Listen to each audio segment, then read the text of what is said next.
Hi, everybody, and welcome back to our lunchtime session on the final day of our Believe, Trust, Transform Yoga Extravaganza.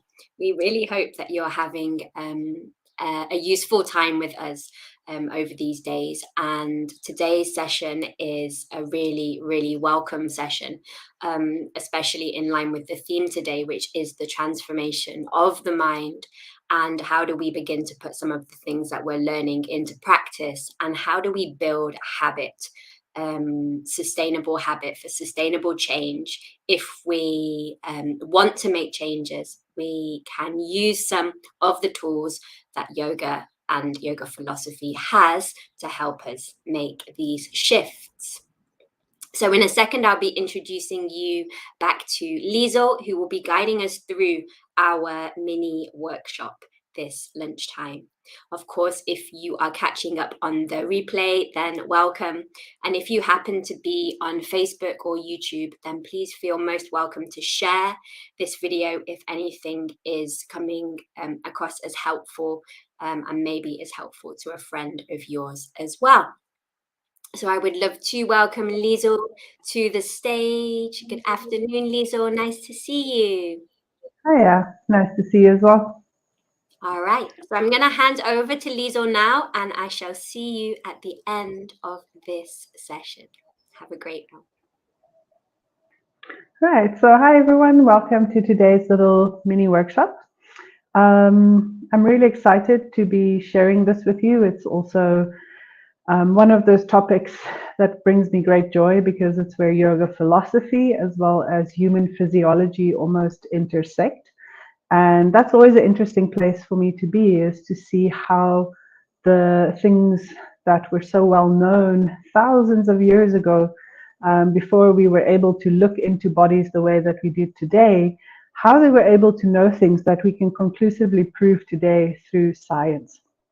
So just to let you know that for the session today, basically what you will need is just a comfortable place to sit for most of it. But we will need to stand up at some point and do a tiny little bit of movement. However, for that movement, you don't necessarily need a mat. You can just do that wherever you are, because we'll be doing it standing. And then once we're done, we'll come back to seated. And you can do that either lying down on your couch or seated on any chair. It doesn't matter too much. So I'd like to start off with asking you first, what are some of the thoughts that come up for you when I say the word habit? So you're welcome to drop those in the chat if you are joining us live. But if you're joining on the recording, maybe you just want to take a think about it, scribble it down if you're the kind of person who's brought a notepad along. But taking a moment to just think about some of the connotations you have with the word habit.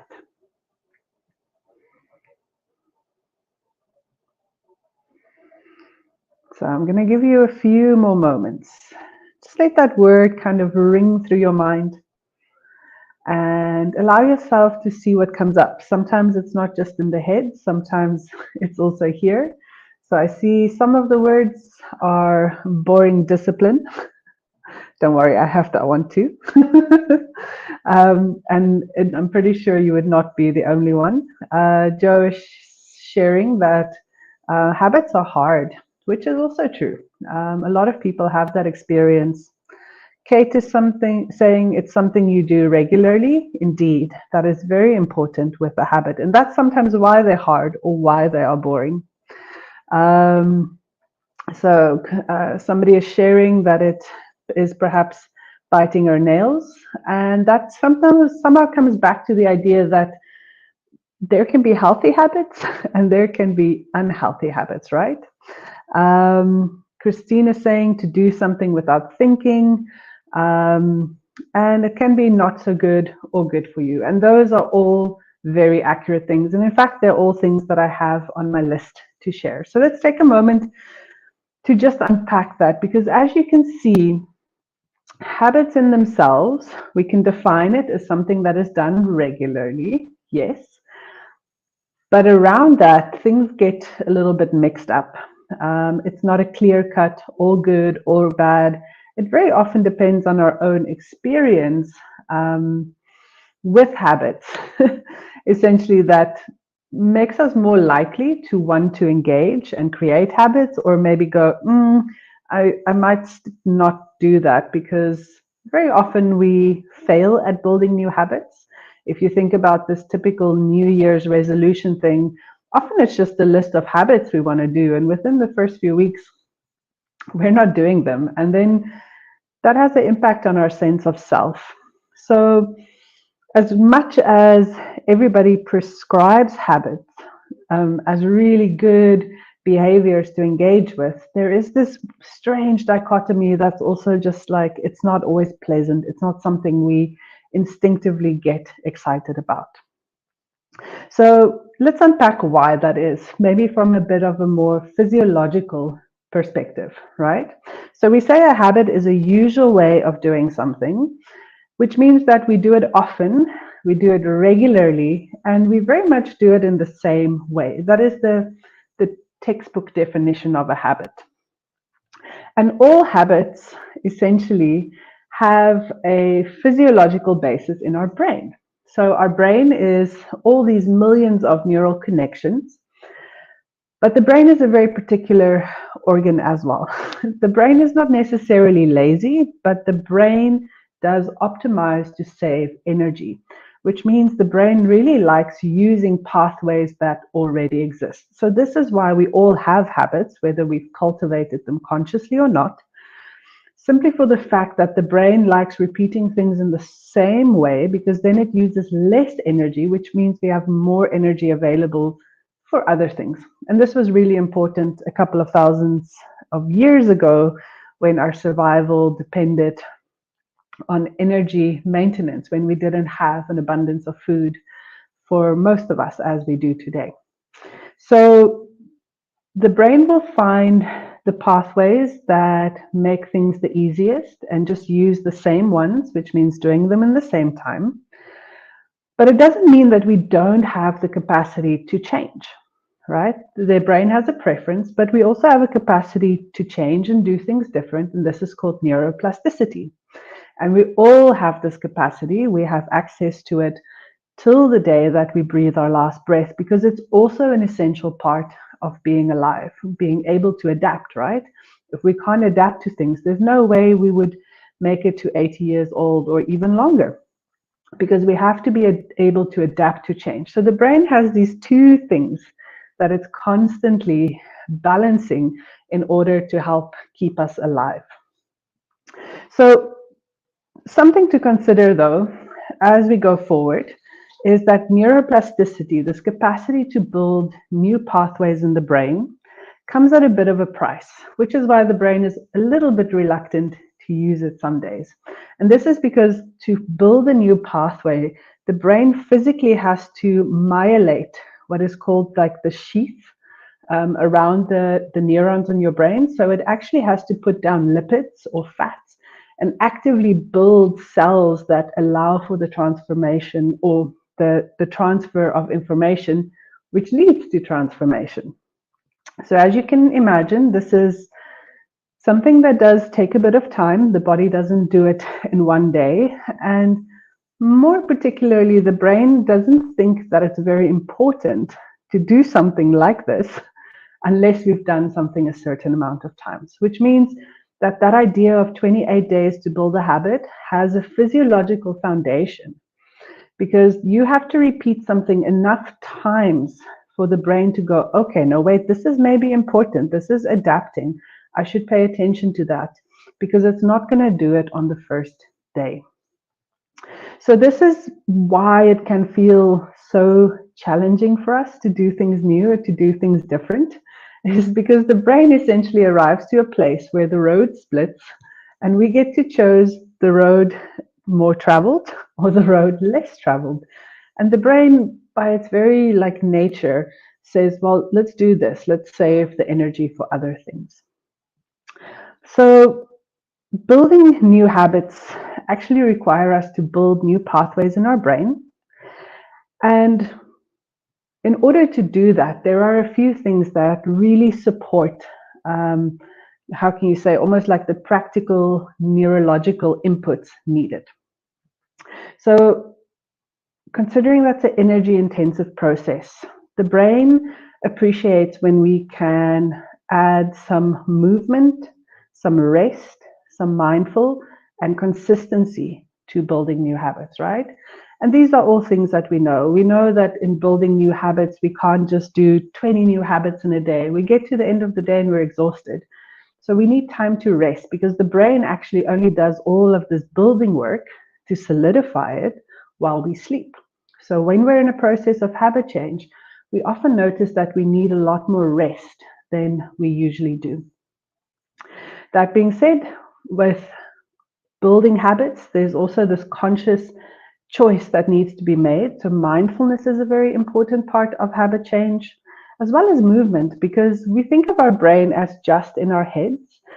And that's because science, when we look at pictures, shows you this is your brain and this is your nervous system and this is your body, and everything is separate, separate, separate.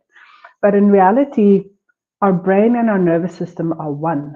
So movement, which wakes up the brain, which keeps it energized, which keeps it alive and nourished, is a very important part. So when you are trying to do habit change, it's important to move regularly as well.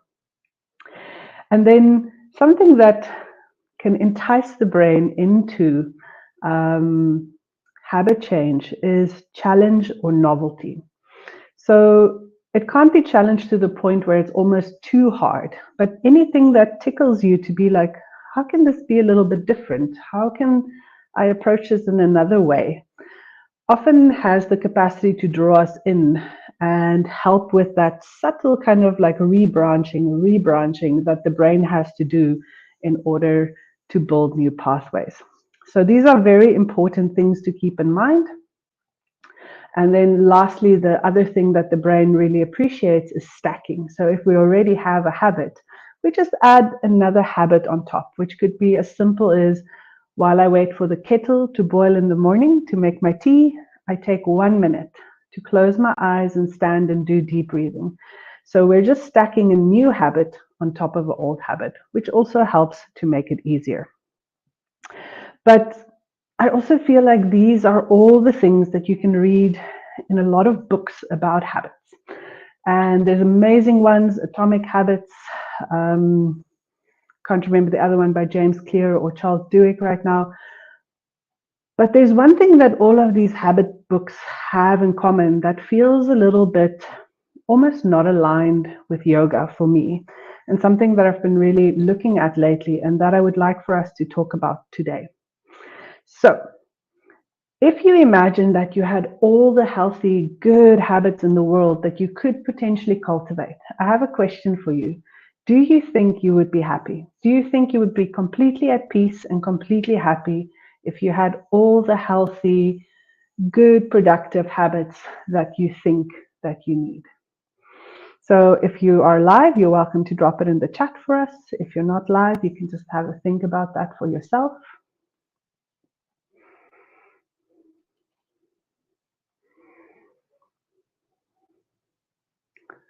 Good. I'll give it another moment if you need to ponder. But it might be really good to go with your gut as well, to imagine that everything that you wanted on that to-do list is there.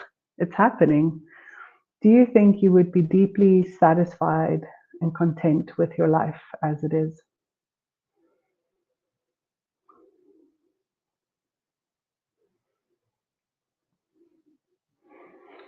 Good. So I am not sure if people are still thinking or if we're waiting for something else. Wait, here we go. Kate says, I would say no. May is saying, I'd like to think so, but I imagine it's more complicated. Jo's saying she would be happy to have accomplished them rather than failed at habit building. All right, so some parts, yes. Serena saying, yes, I will be happy. And then Penny is sharing that I don't think happiness is such a simple construct. And Yes, I agree with you, Serena. It would be great. Yes, if we all were just happy, if we could tick the little to-do boxes and we were able to do all these habits that we think will so radically change our lives. But I'd like to suggest to you that this idea of habit building for the sake of habit, for the sake of ticking the box and saying, yes, I was successful, breeds a kind of perception of ourselves which links our value and our worth to productivity. Like, I can be happy if I do things right, if I get them done. If I don't, I am not allowed to like myself. I'm not allowed to be happy. And we can have that in a very extreme form, or we can carry it as almost like a subtle distaste that underlies everything in our life. And this is essentially just because if you consider what we are human beings and we're not human doings. And very often habits focus so much on doing rather than being. And this is where all of these productivity hacks can sometimes feel a little bit disconnected from a philosophy like yoga, right? Because yoga is a practice of teaching us how to be with what is, whereas habits sometimes focus so much on change because it is something that we decide, oh, this is not good, it needs to be different in order for it to be good. So it can very often contradict some of the things that we try to cultivate in our practice. So considering that there are very often times in our lives where we cannot do for whatever reasons, it becomes very important to see why we should cultivate more energy in habits of being rather than habits of doing. Because we always have the capacity to be with ourselves or with others, or more importantly, with all the thoughts and the feelings and experiences that arise from life. So this is something that the Yoga Sutras and a lot of yoga philosophy has understood for a long time, because if you look at the yogic scripts, whether it be the Hatha Pradipika or the Yoga Sutras, even going back to the Vedas, they do describe what the practice of yoga looks like. So they do describe asana, they do describe pranayama, all these different limbs of yoga. But very importantly, what they focus more on is how do we practice? How do we do these things? And that becomes almost like the foundational habit that we need to cultivate, is like, how do we do these things in a way that actually carries us forward towards a sense of being more connected and more at peace, despite what is happening around us. All right? So these foundational habits are something that we can apply in the same way, or using that idea of things that support the neurological inputs we need. We can apply rest, we can apply movement, and all of those things together.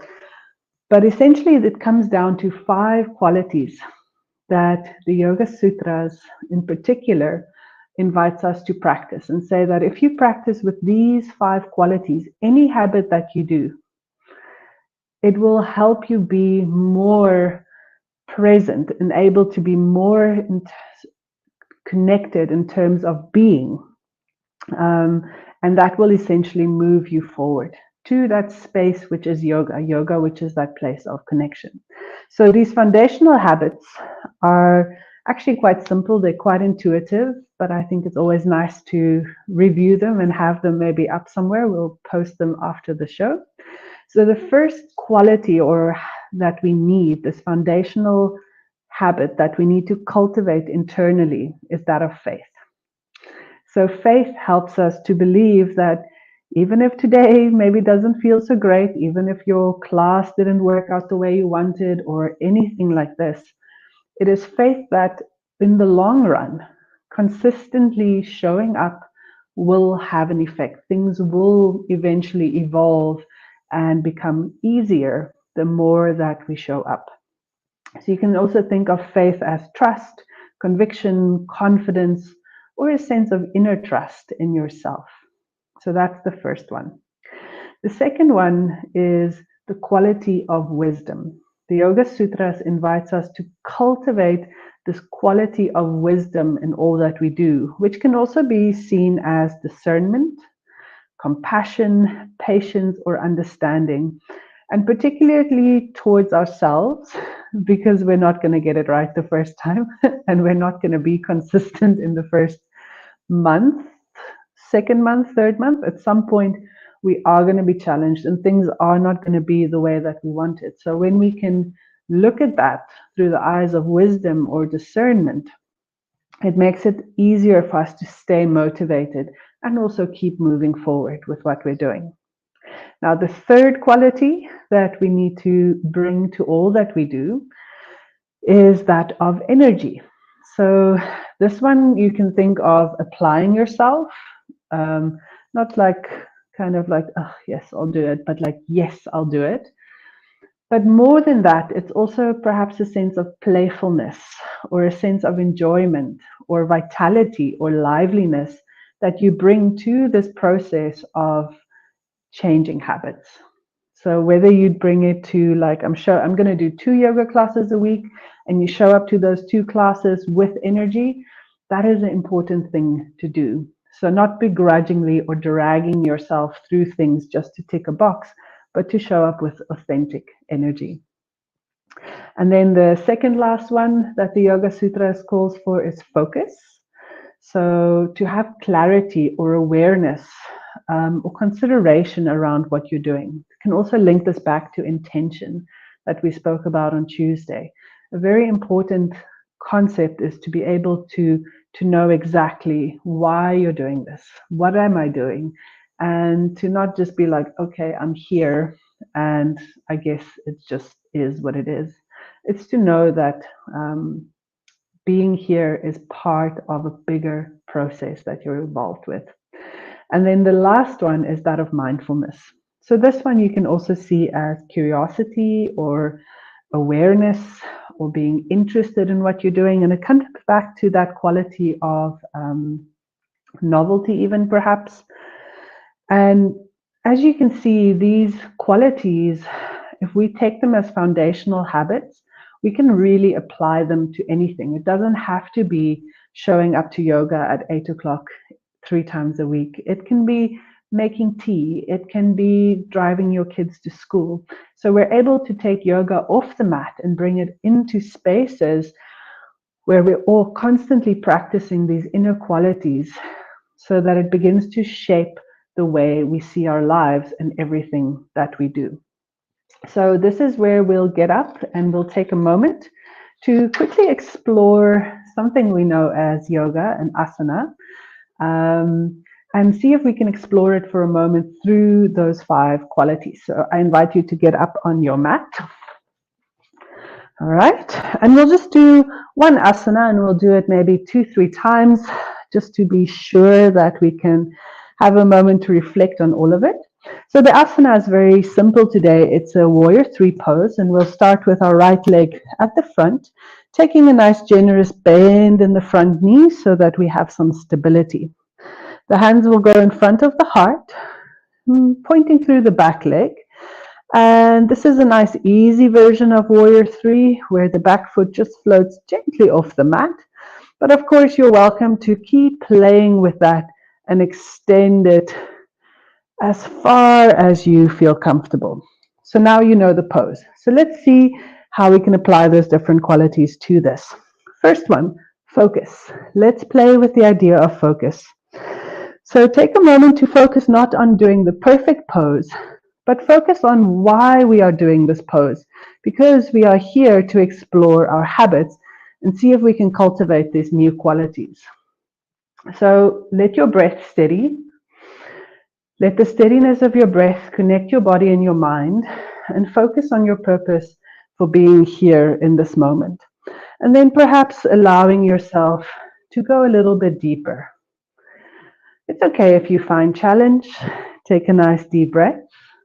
It's okay if you're wobbly. Just come back to the fact that your focus here is about learning how your brain responds to habit building.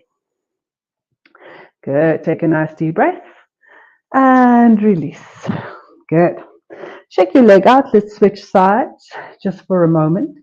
And then left leg comes to the front this time. Again, toes pointing back. Find the same. We'll keep switching so one leg doesn't get overtired. And now that you know why you're here, you have that focus. Let's see if we can bring the quality of energy into the practice.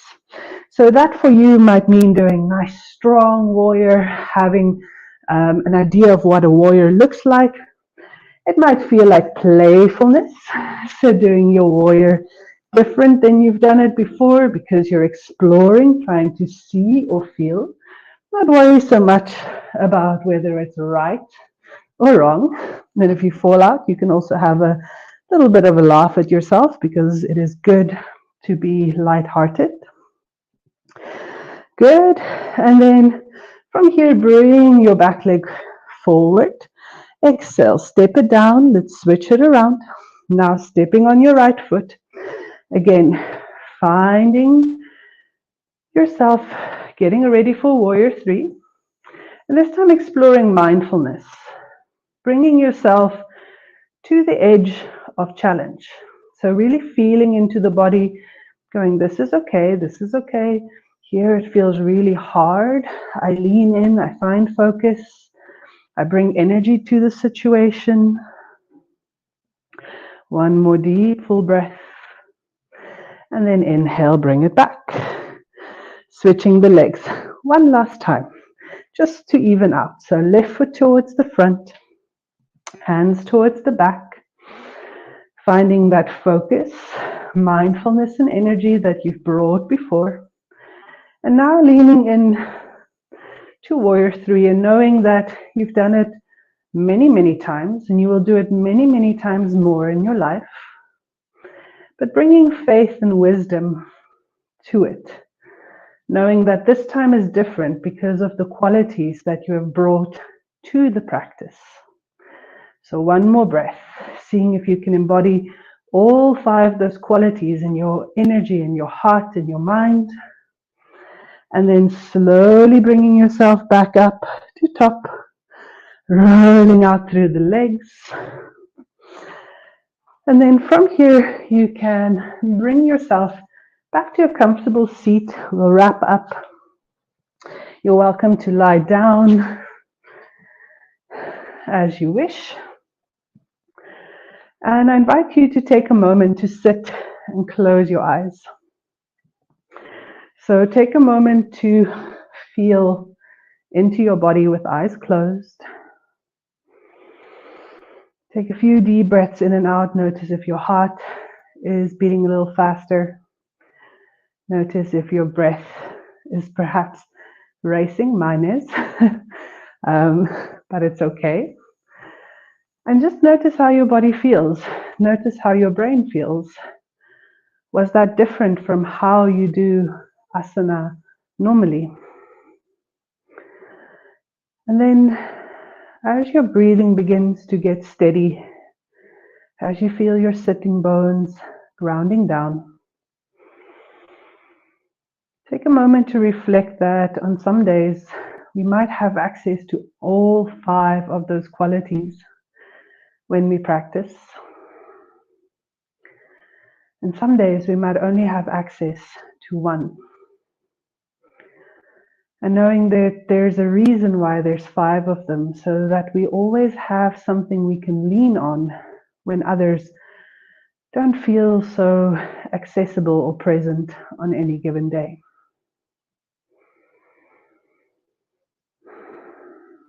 So in this moment, take a moment to reflect if there was one in particular that felt easy for you, one that you know you can always lean on, one that feels natural to you.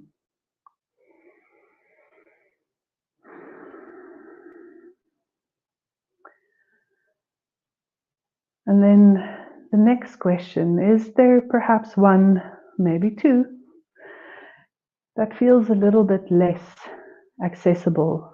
one that you don't visit so often during practice, or how you approach life or things that you do.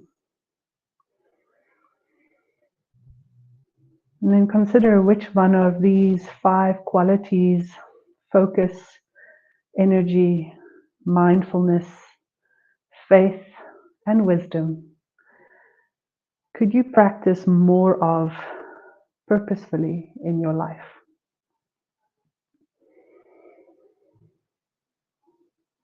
Good. Take a nice deep breath here. Allow yourself to be present and know that today was perhaps the start of approaching your habit building from this perspective of cultivating qualities as the foundation rather than things to do and tick off on a habit tracker. And we are done with the little presentation for today for the workshop, but if you do have a moment to stick around and you'd like to share with us anything that you experienced during that little exercise, if there's one in particular that perhaps you need to involve more in your day-to-day, we'd love to hear about it. Otherwise, thank you so much for joining. You're welcome to reach out to us on all our channels if you'd like to talk more about this topic as well.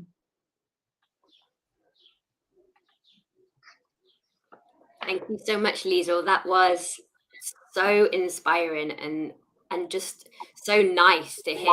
I'll explain a little bit more about what I mean, but just to reiterate, if anyone does have any questions or comments, please do type them in the chat and we'll get to them in just a second.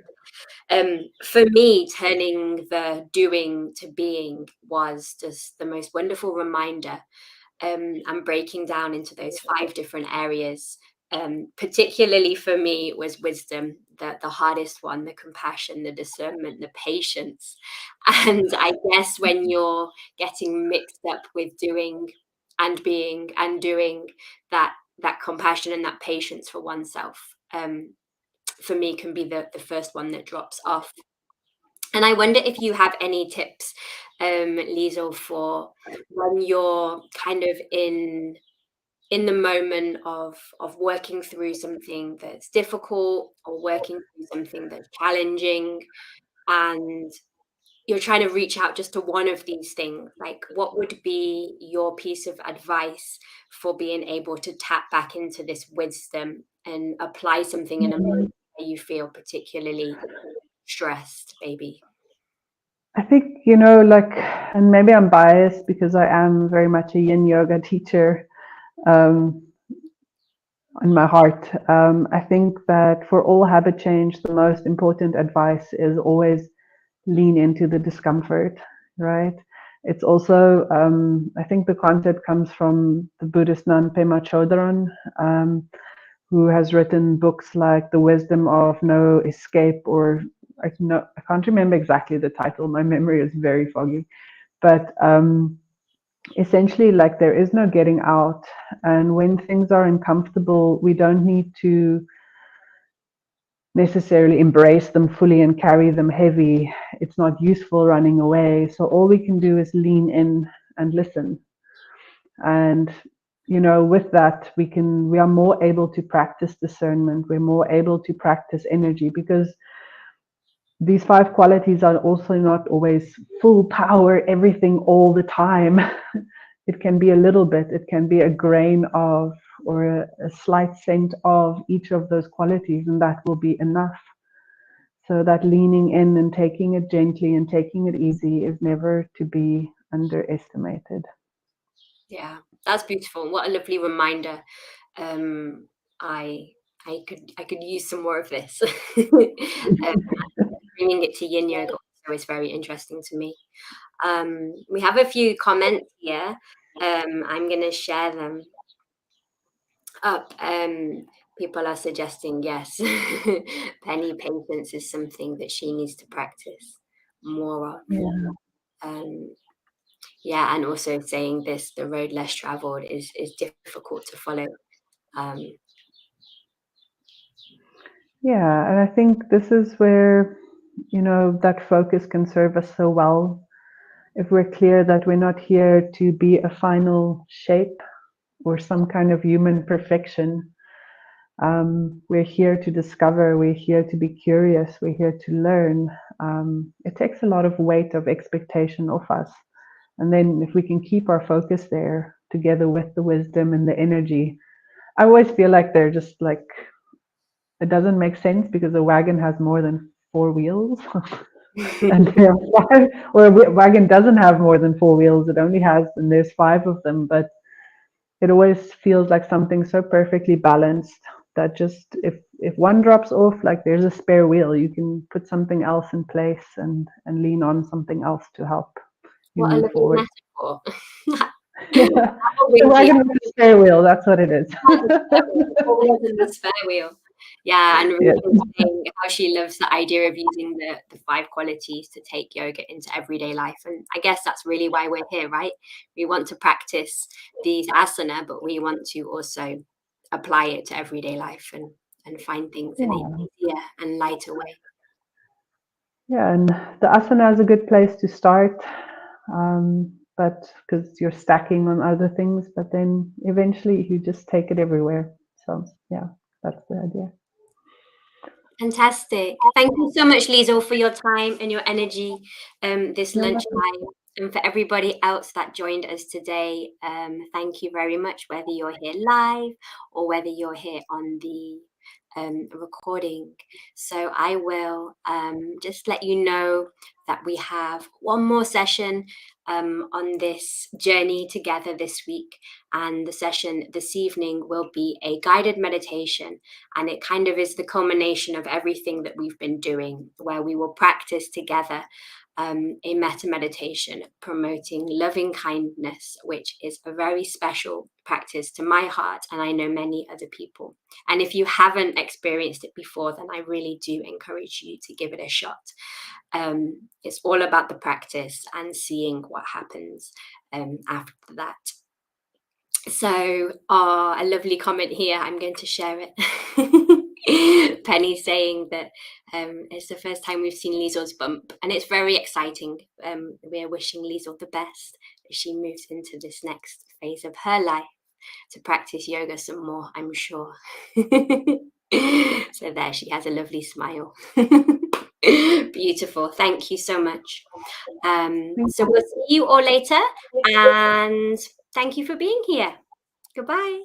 Thank you. Bye.